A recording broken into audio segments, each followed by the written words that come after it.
He is Seahawks royalty. The legend that is Steve Largent is here. How are you, Steve? I'm doing well. Thank you, guys. It's great to talk to you. Are you familiar with what the Seahawks are doing with this campaign, unveiling the top 50 of all time, and they'll announce that list, and people can go and they can vote up to 12 players. It doesn't have to be, split up between position groups. They can vote for 12 receivers if they want. But have you seen that? I saw it, but Dave clarified it for me when he contacted me, and so I'm aware of it now. Okay. Yeah. Well, like I said, I think Steve should have automatic entry. It should be they should really be voting on 49 spots and say we got one that's automatic. You can vote on the other 49. But I would imagine that'll be when it does happen, Steve. And I'm going to guess your name will be amongst the 50. That's you've received a lot of honors in your life. Obviously, Hall of Fame being as good as it gets. But this would be a very cool honor as well, I would assume, right? Oh yeah, for sure. I mean, anytime people want to recognize you and your career after I've been out of football for about 30 some years or 40 years, whatever it is, that always makes you feel good. Hey, Steve, well, my favorite moment was the Mike Harden revenge hit. And I have to ask you every time we have you on. That was as loud as I ever heard the Kingdom, because it was like 6, 7, maybe even like 10 or 12 weeks in the making, where Mike Harden, probably back in probably nowadays, if that would have happened, he'd get thrown in jail for the hit that he had on you. But maybe you would too for the one you got on him. That had to feel good, Steve. Well, it really was the highlight play for me because of what happened in Denver, where he hit me. He really hit me with a cheap shot, hit me right in the face mask, broke my face mask, and knocked me out of the game. And then this was the next game right after that. And like you said, it was probably 10 weeks later or something. We played Denver in the Kingdome, and Mike had intercepted a pass in the end zone, and I just nailed him perfectly. But my hit actually was a legal hit. I didn't cheap shot him. I didn't do anything illegal about my hit. His hit was totally illegal because he hit me in the face mask with his forearm, and he had it taped up just for that reason. But anyway, it was a highlight for me in my career is getting the chance to pay him back. Steve, do you remember just seeing him right there? Maybe it was like slow motion, like, okay, there's the bullseye, and a little saliva comes out, you're drooling, going, this is going to be glorious. This is going to be glorious. I just was afraid he was going to break another way and I wouldn't get a chance to tackle him. But he was actually looking at the rest of the offense that was on the field after the interception, and I had run a pass route on the right side. He had intercepted on the left side, so I had the angle on him, and people asked me, what were you thinking about before you hit him? I said I wanted to kill him. I hit him as I could legally. And I got a pretty good lick on him. Yeah, that was the cool thing, that it was a totally legal hit by you. Hey, Steve, there is there's a picture upstairs, and I always describe it like there's you catching a ball, and there's a DB that's trying to cover you, and I kind of compare it to, when you wake up in the morning and you put your T-shirt on inside out and backwards. That's what the DB looked like. He was just all turned around, and you just had an innate ability to just get guys twisted around. Is that something that you constantly worked on, or is it just is that something that you can explain to other receivers, or was it just a gift that you had? I think it was both, Dave, because I spent hours upon hours working on my technique and running routes, catching the football, and so I did work on it, but I do believe that some of it was just a giftedness that I was born with, and so there's not much you can do about that for another receiver if he just isn't born with the ability to play wide receiver and catch the ball and get open and make plays like that. So I try to explain to my kids when they were playing football and anybody else I ever come in contact with that's interested in knowing, how I did that. But it's something that sort of becomes innate in you when you're on the field and you're running a route, and you just, it just feels natural to you. But when somebody else sees the videotape of me doing that, they may not be able to replicate it because they just don't have a feel for it. The guy that always reminds me of you, and I know you know him well because you're from the same hometown. You guys share the same birthday, and he plays for the team currently, and that's Tyler Lockett, who's just another quality individual. But he is so similar to you in that, with all due respect, you're not known as burners. You're not that guy that's just going to blow by everybody. Size-wise, stature-wise, smaller than a lot of these guys out there, but just ridiculously effective and always open in tremendous hands. And I'm wondering, when you watch Tyler, do you ever think to yourself, like, yep, I get what he's doing. That's how I would do it. Or do you see those similarities between his game and yours? Well, I mean, Tyler is a unique player in his own right, and very talented, very gifted, also a leader on the team. And that's what I love about him, is that, he kind of brings everything to the table and is really a great player for the Seahawks. And I'm so proud of him. And the fact that he's from Tulsa, it makes it doubly so. But he's his own man, and he really knows how to play the position well, catch the ball well, run good routes, block when he has to or needs to. He's an all-around player, and I love watching Tyler play. Hey, Steve, we kind of joked around about it, the Steve Largent Award. That was just an award. I don't know how that came about, but tell us, because that's one of the criteria for making the top 50 list, is that if you were Steve Largent Man of the Year, if you won that award, tell us how that came about. I don't really know. The Seahawks started doing that. I don't know how many years ago it was. They asked me if they could give an award at the end of the year for a player. And the important thing to me was that it was a guy who contributed not only on the field, but off the field as well. Because I feel like that's the double-edged sword that I carried, was that, I was as interested in playing well on Sunday as I was with, going to the hospital and visiting kids that were there, and some of them didn't come out, but go visit them and just were, guys who are really contributing to just the fabric of the neighborhood and the fabric of the city and the fabric of the team.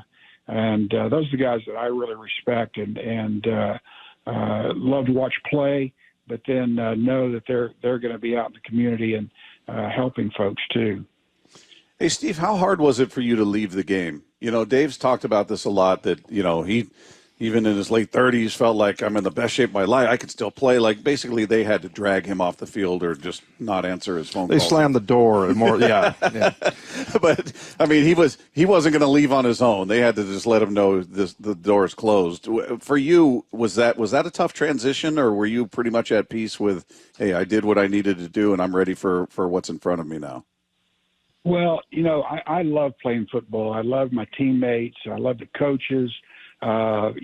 Most of them. But, I really love the coaches, the staff at the Seahawks had. And we really formed a bond amongst all the guys. And so that piece of the game was something that I knew I was going to miss, and really did miss it for many years after I was done playing. But the piece I didn't miss was the aches and pain after a game, going in to get ice, sit in the ice deal that spins around, and trying to get ready for the next Sunday. And it was harder and harder for me to go from Sunday to Sunday. The first part of my career, first 5 years or so, I could play on Sunday and I could have played again on Monday. But then it was play on Sunday and come back on Wednesday, and then it was play on Sunday and come back Friday, and then it was play on Sunday and get back for next Sunday. But then it started getting to where I couldn't get back to play the next game as well as I'd like to. And that was when I really knew that, hey, this is, I'm going to play one more year and then I'm done, because I just can't do it again. Hey, Steve, you and I were kind of exchanging texts about, I just thought that it's cool, the top 50 thing that the Seahawks are doing, just because you start going through, all the lists and you're like, oh yeah, that guy, like guys for me, like Terry Wooden, and then Keith Butler is a guy that you mentioned. Who are some of the teammates from that time that you still either stay in touch with or just have memories of? Well, the guy who comes first on my list is Kenny Easley. He was just a consummate football player, and he came out with an attitude, and it was a pervasive attitude that spread all over the defense, but also it spilled over to the offense as well. People started really performing, and Kenny was largely responsible for that because of the way he played. He wasn't trying to do that for the team or anybody else. That's just the way he played. But people saw that, how he played, and saw the ferocious attitude that he came into a game with and played with. And so he was a guy that, I really point to as saying a guy that really helped turn around our defensive structure of the game and the way we played. And I think really was very much a part of what we did after Chuck Knox became head coach. I'm looking at your Pro Football Reference page, and there's something on here I'd never heard. You have credit for 2 extra points kicked. Is that accurate? There was one. They got one in 85 and one in 89. What was behind that? Well, that's not accurate. I didn't have anything to do with an extra point being kicked. I couldn't kick a ball 5 yards. But probably something about where I messed up the snap from the center, and I was holding because I think Jim Zorn was our holder originally, and then he got hurt, and we didn't have a holder, so I was trying to hold for the kicker and didn't do a very good job, and missed one and maybe ran it in. I don't remember doing that, but that would be the only reason I would have anything to do with an extra point. Yeah, you got credit on this page. I just showed it today for 2 in your career. I was like, oh, did somebody get hurt? And they threw Steve in there to kick. He does it all. But somebody would have really had to have been very hurt for me to kick it. Hey, a lot of what Dave and I talk about these days are some of the rules and, the tackling and the hip drop tackle, and this is outlawed and that's outlawed. And obviously they're trying to make it as safe as possible for players today. But, receivers are drawing penalties left and right with often minimal contact. And I'm just wondering if you ever watch today and just think, man, if they called the game the way they do now, back when I played, I would have had 2,000 yards every other year. Well, I do think about that, but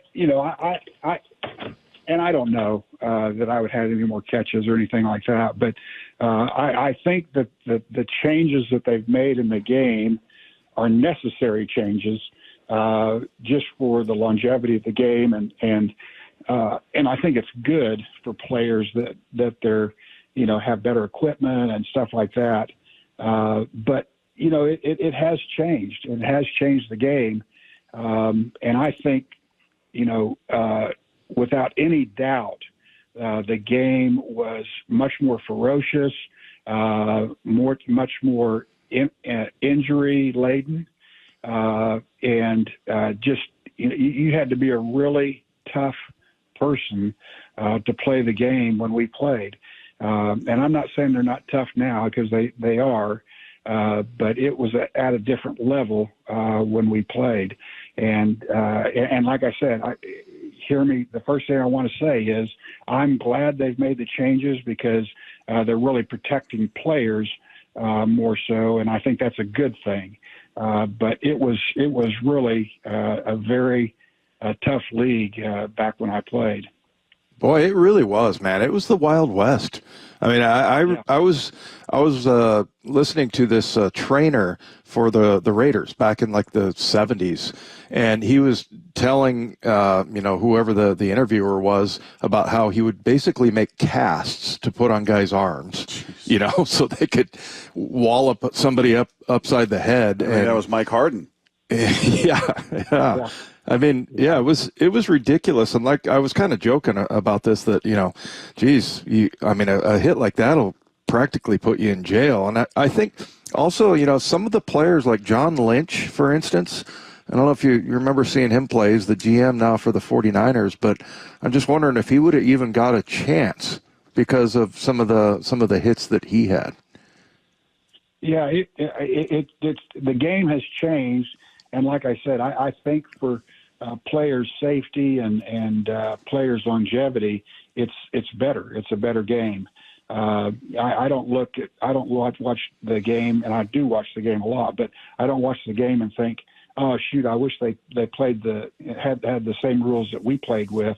But because I think it does help protect players. But yeah, it was a different league. It was a different game. And you sure had to be on your toes. In reading some of this stuff about your career, I was asking Dave, I'm like, man, what was the record that he had going? And then I'm looking up, and when you retired, I believe you held 6 records, that have since been broken. But the one I was thinking of was consecutive games with a reception, which was 177 games. At what point were you? I'm sure at some point there was pressure we got to get Steve a catch at least. Like, did you ever have that sense that, all right, I got to be in here somewhere. You got to give me that one that as the games went on and that number kept growing, that there was some sort of, importance about at least getting you that one reception? Yeah, I never remember doing that, and I don't remember. I know no coaches ever came up to me and said, "Hey, we're going to get you a catch in the third quarter or whatever." But that was something that just sort of accumulated. I never knew they even kept the statistic, and I didn't even know there was a record for consecutive games with a catch until after I broke it. But it was. I felt like if I ever was in a game and I didn't catch a pass, something's wrong, because that's my job, is to go out there and catch every ball that's thrown to me, and that's what I tried to do. But I never thought about that particular statistic. I was watching. Sometimes I'd look at how many passes I caught in a game or in a season, or how many passes I'd caught in my career. I would look at that on occasion. I never really looked at, how many games with a catch that I had until after I broke the record. So it was, it's always great to break records in the NFL, and I'm proud of the work that I did. But really, I was more focused on, trying to win games. Hey, Steve, kind of take us back to those days back in the Kingdom. We've been complaining a little bit this year just because apparently a lot of out-of-town fans are buying tickets up, and I guess the Seahawks fans are selling them. But yeah, some of the players that you played with, like guys like Dave Brown. I mean, I think he had like 64 interceptions or something like that in his career. I mean, there was a lot of guys that I feel like didn't get a lot of notoriety just because of it was always seen as South Alaska and it was our own little spot up here. But it was really cool playing up here, at least for me in the mid to late 80s. But what was that like back in the, with a franchise that's just starting, you got a really rabid fan base and, just kind of up there doing their own thing. And it's almost like nobody ever really heard about it just because they weren't on TV back then. Yeah, that was a part of it, that we weren't on TV as much nationwide. But, what you find out is that they're going to put teams on TV that are winning. And we struggled for the first half of my career anyway, of having a team that could win consistently. And so, that's just the nature of the game and how television works. But yeah, it was hard. But the fact was that the Seahawks had drafted and picked up a number of players that were really, really good football players.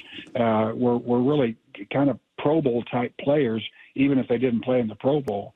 They were really good, like Dave Brown, like Keith Butler, like Jacob Green, a lot of guys that could really play the game and were really serious about the game.